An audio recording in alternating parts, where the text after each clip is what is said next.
Hello everyone and welcome back to the Pokemon Black No Experience run.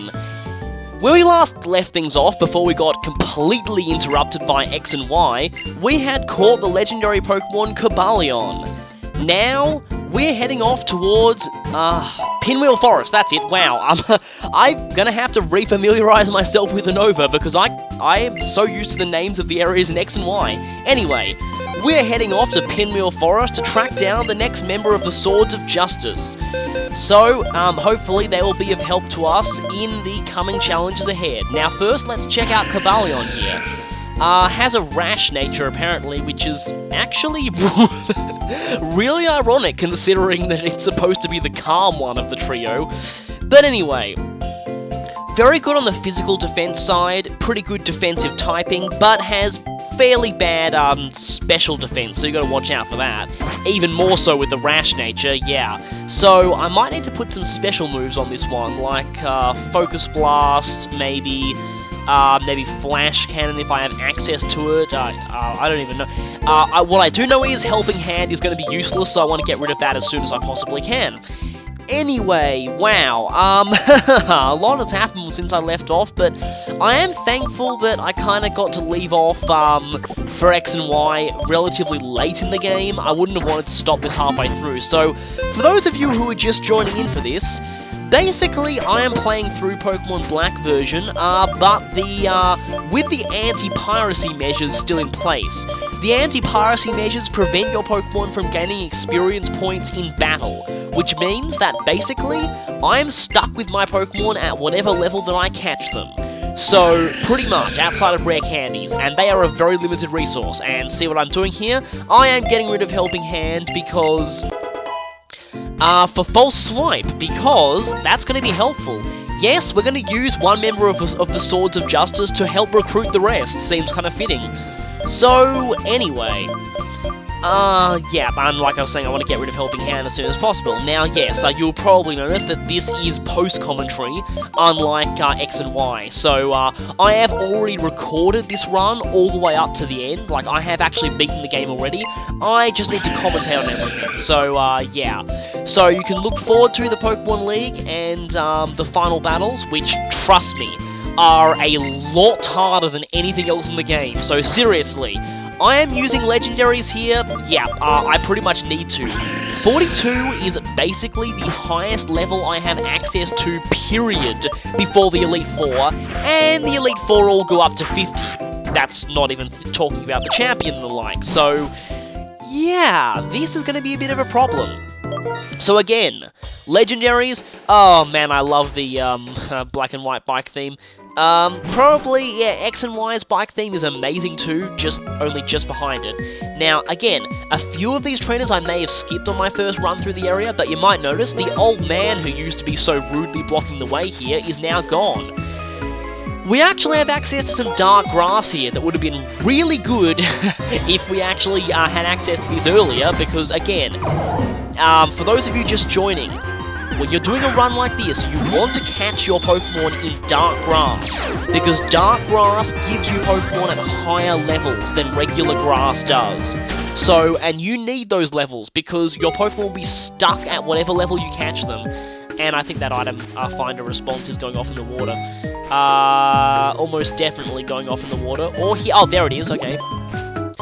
Oh, rare candy. Very, very nice. What was I just saying about rare candies? Yeah. Rare candies are a very limited precious resource in this kind of challenge, because they are the only way you are capable of leveling up. Now, you want to go this way, because here we find the Team of Solar Beam. See, that wasn't as hard as getting it was in X and Y, with that stupid, well, not so much strength puzzle, it was an all 8 gems puzzle, but still. Anyway, we have Solar Beam now, so that could kind of come in handy, maybe. Actually, probably not, all things considered. Wow, it's going to feel weird going back to this game. Thankfully, I have already finished recording the actual playing of this, so I don't need to worry about the Steel type's modified changes, the addition of the Fairy type. Don't have to worry about any of those things throwing off my tactics, so very glad that in fact, I actually did record this a very, very long time ago, so yeah, between a combination of university and X and Y, I haven't really had much of a chance to get to commentating this. But anyway, here we are.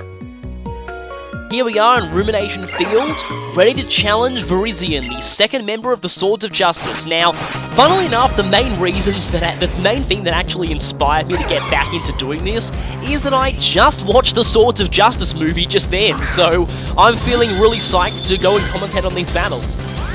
Anyway, Virizion is the second member of the Swords of Justice. Now, one thing I will say about the Swords of Justice is that I really missed non-Uber legendary trios in X and Y.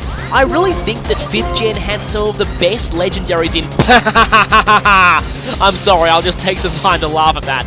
Yeah, the Swords of Justice trio are relatively easy to fight simply because they will often waste their turns using Helping Hand when it doesn't actually make any sense. Actually kind of sad when I watch the movie and see how much they all rely on each other. But, they seem to be, yeah, like, I mean, Helping Hand really conveys that mentality, it's just that it doesn't work outside of double battles, so... And ironically, oh wait, I'm not actually sending in mine, I'm sending in Crackle now. I actually forgot what I was trying to do here. Yeah, just a slight warning, I recorded this a very long time ago, so I might actually forget what I was actually... Holy crap, okay. Phew, that was close. Right then, Reflect is gone, but it seems like I didn't really need it because Virizion was focusing on more special moves than it was physical. Anyway, let's do this, and also Paralyzed. I foresee this fight going, quite quickly. So let's get you down to 1 HP and start throwing balls at you. Oh boy. Oh boy. Wow, Virizion, you are really getting into this. But, you know, I kind of do want to convince you to join my team, so, that is a pretty nice showing, though. Very good, just happened to be against your fellow, companion there, annoyingly. So, yes, as I may have pointed out before, the Swords of Justice, the 3 of them are based off of the 3 Musketeers.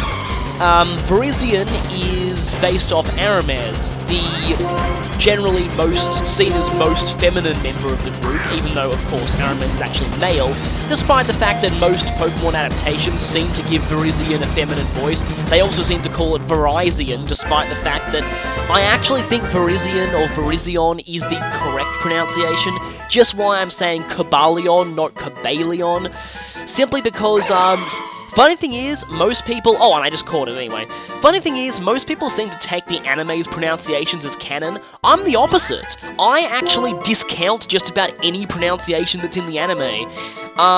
Considering that, yeah, not only do they not have that good of a track record of things, but often they have to change the way they pronounce things to suit lip syncing, I actually would think.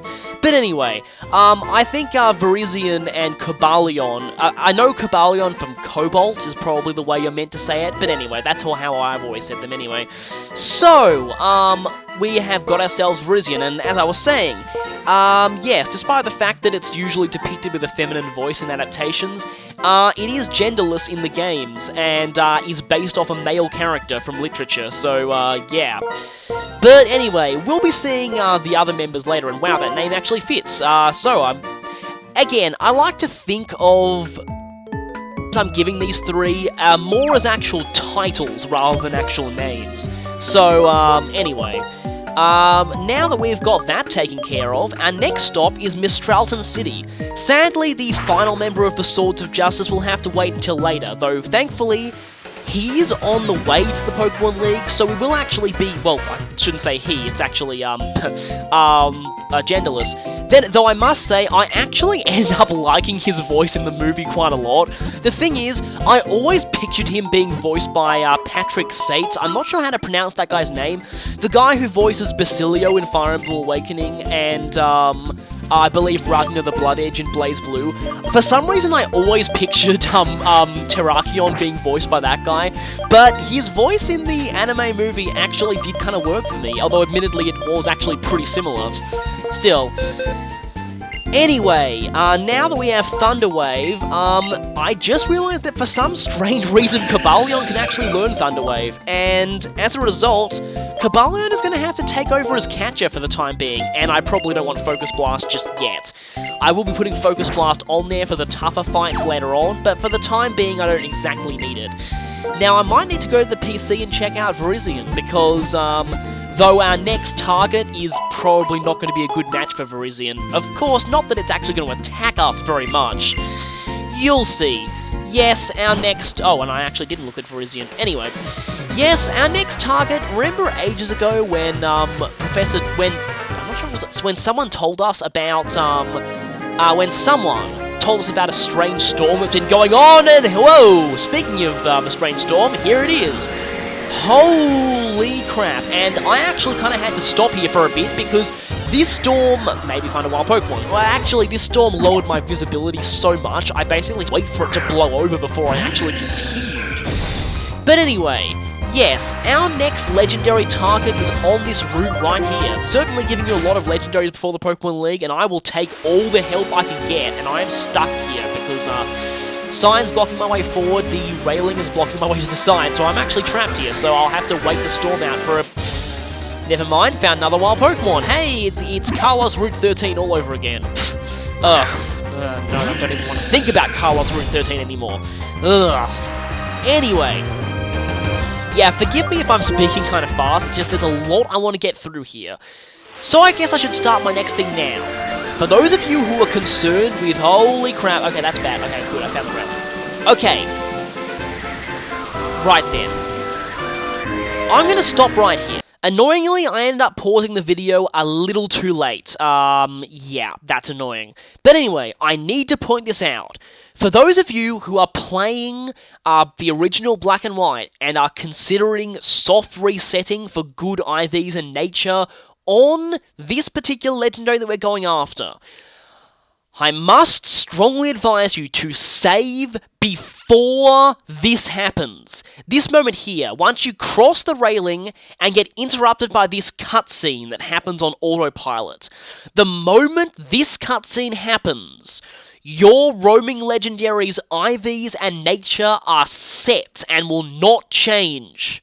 If you want to make sure they do change, you have to save before this cutscene starts, right before it starts, if you want a soft reset. If you do that, go ahead and catch them. I highly recommend the Master Ball for doing this. It was no coincidence that you got given the Master Ball just before the strange weather was announced, because seriously, you are going to need it. Well, yep, I highly recommend the Master Ball if you are planning on soft resetting. Makes the thing a whole lot easier. So, yep.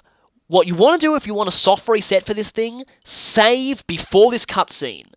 Watch the cutscene. Track down the Pokemon. Find it, throw the Master Ball, check its stats. If they're not the stats you wanted, reset and watch the cutscene again. That way, this Pokemon's stats will change each time. If you save any time after this cutscene, sadly, you are stuck with the stats that you get, and you cannot change them. Again, this is actually the case for all roaming legendaries in the series. So for Suicune, Raikou, and Entei, even as far back as Gold and Silver and Crystal, their IVs are set the moment they flee from the burned tower. So soft resetting for them is a serious pain in the ass. So anyway, basically the moment you start the legendary roaming, its IVs and nature are set and will not change. So again, for any of you out there soft resetting for any roaming legendary in the series, yeah, you want to save before the event starts. It's actually for this reason that the best way to get a decent member of the legendary beast from Gold and Silver is to actually soft reset off of Colosseum, because, yeah. I will point out, though, that I believe that Suicune in Crystal does not follow this. Despite the fact that it flees from the tower at the same time as the other two, it is treated like a normal stationary legendary once you actually find it. And that's all I'll say here. I don't want to go off topic onto other games. So anyway, back to the action. Yeah, the moment you cross this little walkway, you get interrupted by a cutscene. So, basically, she'll tell you that if you head into tall grass while this weather is happening, you might run into the Pokemon. In fact, I'm not entirely sure whether it's this cutscene or when you step out of the house that determines their IVs. I'm not entirely sure. But just to be safe, save before this cutscene. So basically, I believe this suit will fully heal us as well, which is nice. So anyway, she's going to tell us about a Pokemon called Tornadus that creates windstorms. If you're playing white version, she'll tell you about Thunderous instead. Yes, this legendary is in fact version exclusive. And somewhat annoyingly, Thunderous is probably the more useful one in-game. Tornadus is more of a supporter than an outright attacker. Thunderous would be very useful to have. However, it is a bit of a trade-off though, because the actual endgame of this version I'm playing, Black, I believe is actually easier than White. So yeah, it's a bit of a trade-off. Now the moment we go here, we come face to face with the legendary itself, and it's kind of weird cry. And massive storm.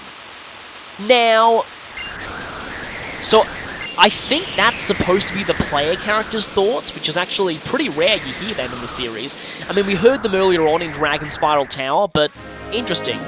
So anyway, about this Pokemon, as you might have guessed, Tornadus is in fact a roaming legendary.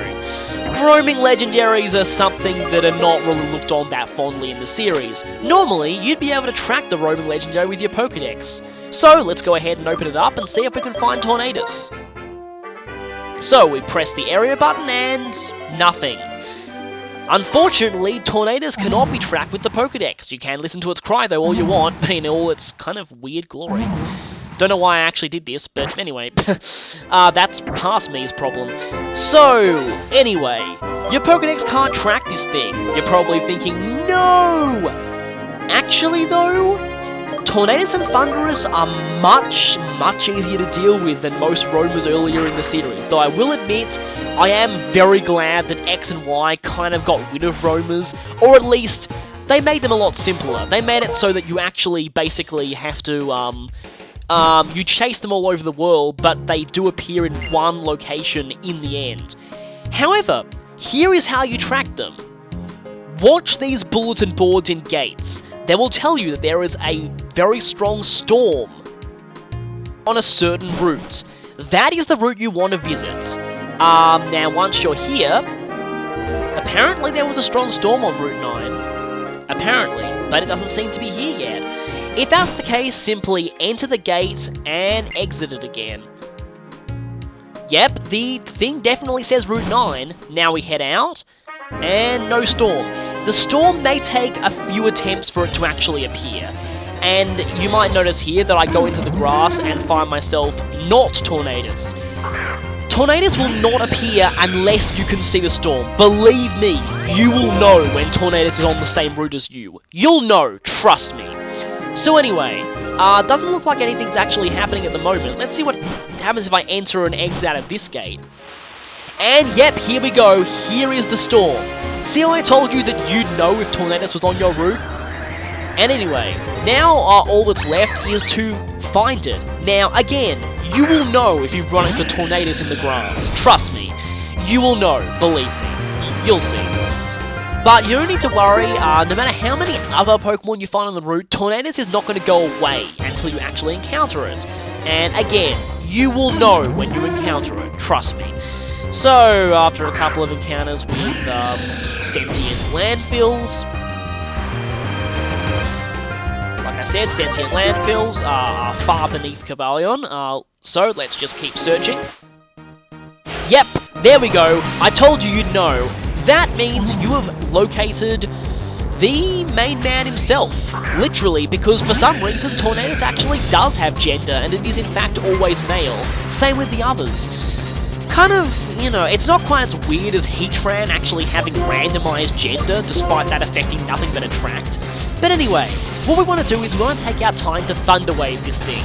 Now, of course, like most roaming legendaries, it's going to do that. And yes, it will do that even if it's asleep. But yeah.